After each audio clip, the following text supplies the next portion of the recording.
Hi guys, on today's video I would like to answer the question, why is my hamster bar chewing or bar climbing, and how do I stop my hamster from doing that? So bar chewing and bar climbing are most likely signs of stress or boredom. I've seen a few videos on YouTube which cover this topic already. Some have really good advices, but also, unfortunately, some tips are really harmful to hamsters.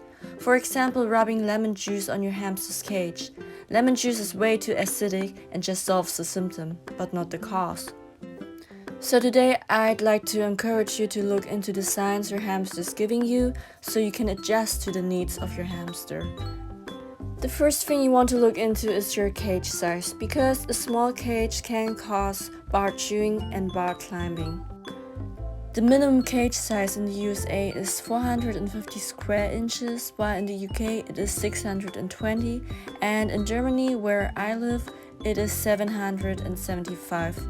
So please make sure you have the right size, and also consider, even though you meet these minimum requirements, your hamster doesn't know in which country it lives.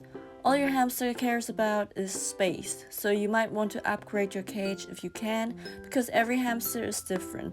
Some need more space and some are happy with the minimum cage size. Even my hamster chews sometimes, although he lives in a cage with more than 1000 square inches. If you have the resources to upgrade, then you want to get a tank or a bin cage, because if there aren't any bars, then of course your hamster can't chew or climb them at all. If you can't upgrade, then these following tips might help too. Give your hamster more bedding. In their natural habitat, hamsters live underground in dig tunnels. Some of them won't start digging unless there's enough bedding in their cage. So in the US, it is recommended to have at least 6 inches of bedding. In Germany, it is 10 inches.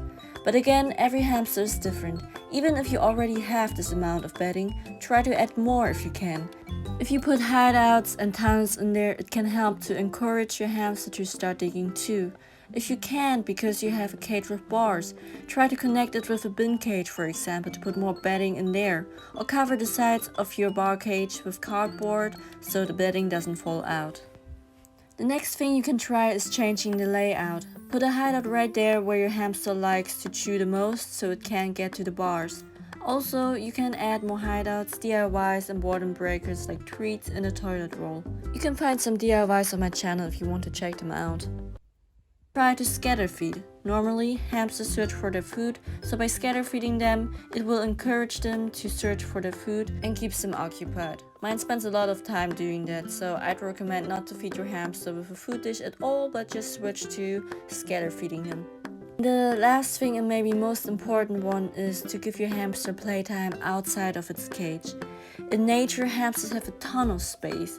A study has shown, I quote, "The welfare of pet golden hamsters in cages with a minimal ground floor area of 10,000 square centimeters seem to be enhanced compared with smaller cages." I will put a link of the study in the description if you're interested in it. So of course you don't have to get the biggest cage in the world, but just notice that hamsters in a small cage in comparison can't make them happy over time. You can get a playpen and put hideouts, toys and a wheel in there for your hamster to explore, or even better, let your hamster free roam. My hamster, for example, only chews on his cage if he wants to go outside for some playtime. I let him run around for 1 or 2 hours until he's tired out. But again, every hamster is different. Some need more and some need less time outside. If your hamster is not tame yet but still wants to go outside, you can try to put it in a bathtub with a towel in there or a playpen and getting it with a tunnel or a box so you don't have to touch your hamster and scared. Please never put your hamster in a hamster bowl though, because they have bad vision and explore the environment through their smell, their ears and whiskers. In a bowl they are basically blind and they can hurt their little feet if they get stuck. If you don't have enough space, then a playpen is always the best option. If you cannot let your hamster run around at all, then neither you nor your hamster will be happy in the long run. By chewing and climbing the cage, they're basically telling you that they need more space or playtime. And if you can't provide it, then the possibility of changing your hamster's behavior is really low, unfortunately. So these are all the tips I have for you. If you have any questions, please leave a comment down below. I will try to answer them all. And if you liked the video, please give me a like and subscribe to my channel. and see you next time. Thanks for watching.